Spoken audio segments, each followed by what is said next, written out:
At the very beginning of the profession, signage and wayfinding was functional.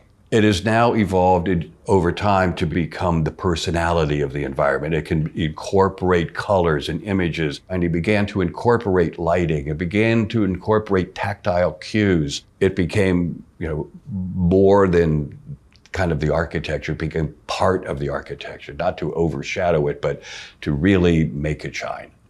The use and addition increasingly of technology. We have new materials to work with, new processes. And all of that is so important to moving ahead, not only in this field, but probably every other field too. A project that we are very proud of and for which we probably have most recognition is our work for Amtrak over the years. We designed all of the signage for their Acela high-speed rail system. And from that point, we began to take on all of their stations.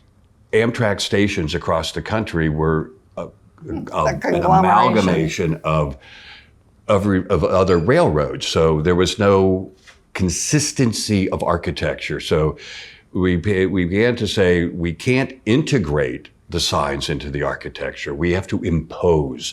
So it was an imposition strategy versus an integration strategy. It also was a branded sign program that began to bring the brand for the first high-speed rail service in the U.S. to the signage, which was a really interesting task. One of the challenges was that nobody knew the name of the service. So we were working with a non-existent logo that we didn't know how much room it would take up on the sign. It was a placeholder logo. Placeholder. We never knew the name. They wouldn't let us know the name.